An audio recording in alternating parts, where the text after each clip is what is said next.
There is a sealed chamber under the paw of the Great Sphinx, and almost everyone who visits Giza walks within a few feet of it without ever knowing it is there. They photograph the lion body, the eroded face, the broken nose. They follow the rope around the enclosure, they take their pictures, and they leave. Most people walk right past it. But hidden beneath that ancient stone, in a cavity that modern instruments have already detected, is something that should not exist. Not a tomb, not a treasure room, a record. A sealed archive that, according to texts older than the pharaohs who supposedly built this place, was buried here on purpose, buried by a civilization that mainstream history says never existed, and buried with a single instruction, that it was not to be opened until the world needed it again. This is the story of the scrolls beneath Giza. It is the story of a stone tablet found in 1858, a star that vanishes from the sky for 70 days every year, a chamber that radar can see but no one is allowed to enter, and a warning that an entire civilization spent 3,000 years trying to send into the future. By the end of this, you are going to understand why the ground under that lion has been sealed, surveyed, and then quietly closed again, and why the silence around it is the strangest part of the whole story. Let me start where every serious investigation has to start, with the object itself. In the year 1858, the French archaeologist Auguste Mariette was digging in the sand east of the Great Pyramid, near a small ruined temple to the goddess Isis. There he uncovered a slab of limestone, about 70 centimeters tall, carved on every surface with rows of hieroglyphs. It was catalogued, given the museum number GA 2091, and filed under a quiet name, the Inventory Stela. Today, it sits in the Egyptian Museum, and most tourists pass it without a second glance. Most people walk right past it. But hidden inside that ordinary museum slab is a sentence that should not be possible. The stela lists 22 sacred statues belonging to the temple. Ordinary temple bookkeeping. Then, almost in passing, it describes the pharaoh Khufu, the same Khufu who built the Great Pyramid. And it says that Khufu came to this place, found the Sphinx already standing, found it weathered and damaged, and ordered it repaired. It calls Isis the mistress of the pyramid, not the builder, the inheritor. The text treats the Sphinx not as Khufu's creation, but as something he discovered, something already old, something already falling apart in his time. If you take that sentence at face value, the entire timeline of human civilization breaks, because mainstream Egyptology is certain the Sphinx was carved around 2500 BC by the pharaoh Khafre, Khufu's son. And here is a stone that says it was already ancient before Khufu ever lifted a tool, not built by him, repaired by him. For more than a century, scholars had an answer for that. They dismissed it. The Inventory Stela, they said, was carved much later, around 670 BC, in a period called the Sete era, a piece of religious nostalgia, priests inventing a noble history for their temple, a pious fiction. And maybe that is all it is. But the men who first read it, Mariette himself and the great Egyptologist Gaston Maspero, took it seriously. Maspero argued that even if the surviving stone was a later copy, it was copied from a genuine, far older original. In other words, the words might be old even if the stone is not. So we have an artifact, a real one, sitting in a real museum with a real catalog number, saying something impossible.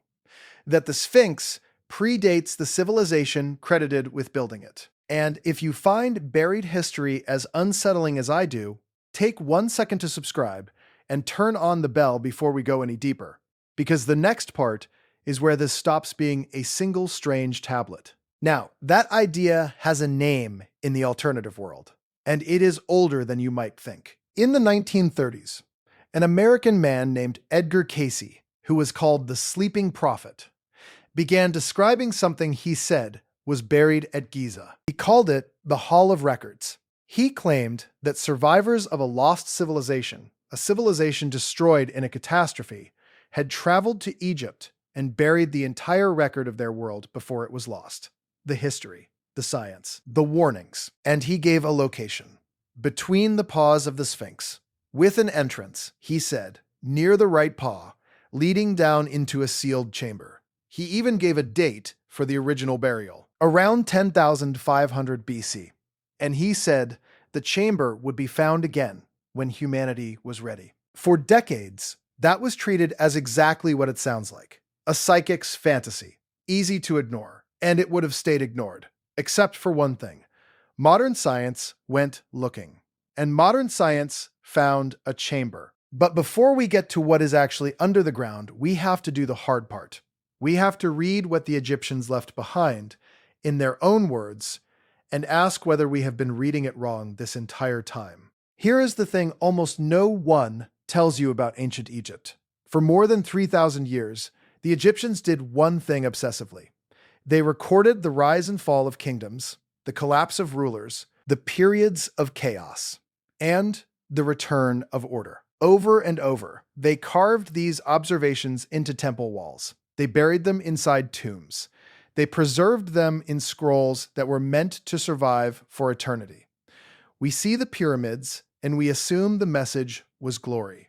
But the deeper you read, the more you realize the message was not glory. The message was a warning, and they built that warning around a single idea. That history is not a straight line. It is a cycle. They had no satellites, no computers, no modern science. And yet, they were convinced, completely convinced, that time itself moved in great wheels, and that what happened before would happen again. We tend to read their mythology as superstition. But what if it was never mythology at all? What if it was documentation? Take the most central concept in the entire Egyptian worldview, a word you have probably never heard. Ma'at.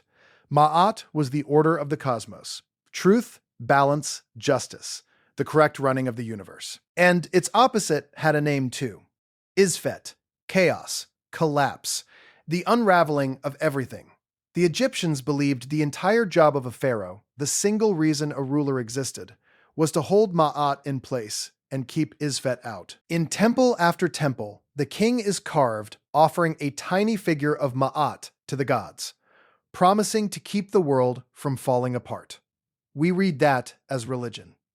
But listen to what it actually describes. A society that believed order was fragile, that collapse was always waiting, and that there was a specific moment, a specific failure, when a ruler loses the mandate of Ma'at and the consequences begin. Drought, famine, the breaking of the kingdom, chaos returning to the land. Not a metaphor, a model. A model of exactly how a civilization comes apart. And they believed it had happened before. They had a phrase for the beginning of the world, Zep Tepi, the first time, the moment order rose out of the dark water of chaos. We file that under creation myth, but read it as a record instead, and it says something colder. It says there was a before, a world that existed and then ended in water, and then order had to be built again from nothing, a reset. The Egyptians were not describing the birth of the universe. They may have been describing the end of a previous one. So that is the frame. A civilization that recorded collapse, predicted collapse, and believed it ran on a clock. The only question left is whether they were guessing, or whether they were reading something real in the sky and in the stone. And that is where we find the clues. There are 3 of them. Each one sounds like poetry. Each one turns into hard data the moment you look closely. Here is the first. The Egyptians spoke of a great flood at the dawn of time, the waters of Nu, a primordial sea that covered everything before the first time, before any land rose. Standard creation imagery, in every culture, easy to wave away, except that the Sphinx itself appears to be carved by water. In 1990, a geologist named Robert Schoch, a professor at Boston University, traveled to Egypt at the invitation of a researcher named John Anthony West. Schoch expected to confirm the textbook date. Instead, he looked at the walls of the trench the Sphinx sits in, and he saw something that did not fit. The erosion was wrong. Wind and sand cut stone in flat horizontal lines. What Schoch found on the Sphinx enclosure were deep, rounded vertical channels, rolling gullies, the unmistakable signature of water, of rainfall, running down stone for a very long time. Here is the problem with that. Egypt has been a desert for the last 5,000 years. There has not been enough rain to carve stone like that since long before Khafre was supposedly born. The last time the Giza Plateau saw that kind of sustained rainfall was during a period geologists call the African humid period, when the Sahara was green roughly 12,000 to 7,000 years ago. Schoch's conclusion was that the Sphinx had to be far older than the textbooks allow, thousands of years older, carved by a people who lived before the desert. For decades, scholars dismissed it as a misreading of ordinary weathering. Then, the geology kept pointing the same direction. The Valley Temple, right beside the Sphinx, built from the very same limestone layer, shows far less of this water damage, which makes no sense if they were carved at the same time. And there is a quiet detail almost no one mentions. There is no inscription anywhere, not one, that names Khafre as the builder of the Sphinx. The date everyone is certain about rests on assumption. The flood at the beginning of the world. The waters that came before order. Not a myth. A geological event written into the body of the lion itself. That is the first clue. Now we get to the one in the sky. The Egyptians watched one star above all others. They called it Sothis. We call it Sirius, the brightest star in the night. And they built their entire calendar on a single moment. Once a year, after vanishing from the sky for about 70 days, Sirius reappears just before dawn, rising in the east right ahead of the sun. The Egyptians called this the Heliacal Rising, and it marked their new year. It also predicted the flooding of the Nile, the event their entire civilization survived on, so they tracked it with obsessive precision. And here is where it gets strange. The Egyptian civil calendar was 365 days with no leap year. The real solar year is about a quarter day longer. So every 4 years, their calendar slipped one day against the sky. Slowly, century by century, the new year drifted away from the rising of Sirius. And it kept drifting until the entire calendar had rotated all the way around and lined back up. That full cycle takes 1,460 years. The Egyptians knew this. They called it the Sothic cycle, a great wheel of 1,460 years, turning in the sky, returning to its starting point. Think about what that means. These were the celestial alignments their priests tied to the beginning and the end of great historical cycles. They were not assigning random dates to chaos. They were watching a real astronomical clock, a clock that takes nearly 15 centuries to complete. One turn, and they were marking where on that wheel the kingdom stood. The recurring signs they believed appeared before every period of upheaval were not omens pulled from imagination. They were positions, points on a cycle they could calculate centuries in advance. They weren't guessing, they were recording. And they recorded it so carefully that a Roman writer named Censorinus preserved one of these risings precisely enough that we can still pin it to the year 139 of our own era. The connection they drew between cosmic order in the heavens and earthly events on the ground, the things scholars treat as primitive religion, was built on the most accurate long-term observation any ancient people ever made. That is the second clue. The cycle in the sky was real. Now we come to the third. The one no one was allowed to test. If a civilization believed all of this, believed that order rises and falls, that collapse is a pattern, that the sky keeps the schedule, then what would they do with that knowledge? They would write it down, and they would hide it somewhere it could survive the next collapse. A vault. Under something that would not move for 10,000 years. Under the lion that watches the eastern horizon. Under the exact spot where Edgar Cayce, who knew none of this geology, said the entrance would be. Near the paw. And in 1991, Science went down there. Here is what they found. That same team, Robert Schoch and John Anthony West, brought in a geophysicist named Thomas Dobecki, and they ran a seismic survey of the ground around and beneath the Sphinx. They drove sound waves into the bedrock and read the echoes coming back, the same technique used to map oil deposits deep underground. And the echoes showed empty space, cavities, voids in the rock that should not be there if this were solid, natural limestone. They found a tunnel-like feature running the length of the Sphinx's body. They found chambers flanking it on each side and between the paws.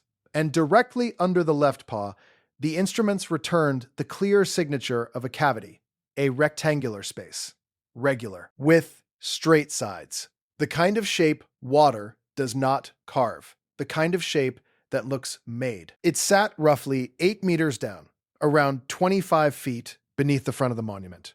A rectangular room beneath the paws of the Sphinx, exactly where the legend said the records would be. And this was not the first time instruments had found it. 4 years earlier, in 1987, a Japanese team from Waseda University in Tokyo, led by Sakuji Yoshimura, had run an electromagnetic survey of the same ground. They reported a tunnel running north to south under the Sphinx, a pocket of water a few meters below the surface near the rear, and another cavity further along. 2 different teams, 2 different technologies, years apart, both pointing at empty rooms inside the bedrock, under the lion. Not similar, not coincidental. The same anomalies in the same places. The findings were published. Dobecki and Schoch put the seismic data in a peer-reviewed journal called Geoarchaeology in 1992. This is not a rumor on a forum. It is in the scientific record. A follow-up survey with ground-penetrating radar, backed by an American foundation, confirmed voids near the paws and a tunnel toward the rear. Everything the legend predicted was now showing up on the instruments. So the natural next step is obvious. You drill a small hole, you drop a camera, you look. And here is where the story changes shape. They were not allowed to. The permits to investigate further were not renewed. The Egyptian Antiquities Authorities stepped in, and the work around the Sphinx was halted. The drilling that would have answered the question once and for all was stopped before it could reach the chamber. The teams were sent home. The cavity under the paw was left exactly as it was found, sealed, mapped, and then quietly closed off. It was detected, it was documented, and then it disappeared from the conversation. No one has ever opened it. To this day, that rectangular void under the paw of the Great Sphinx has never been entered. The single most important archaeological target on Earth, found by 2 independent surveys, sitting in a published scientific paper, and it remains untouched. The official explanation is that drilling under a priceless monument is too risky. Maybe that is the whole truth. But it leaves a gap, because we have opened far more fragile things in far more dangerous places when we wanted the answer badly enough.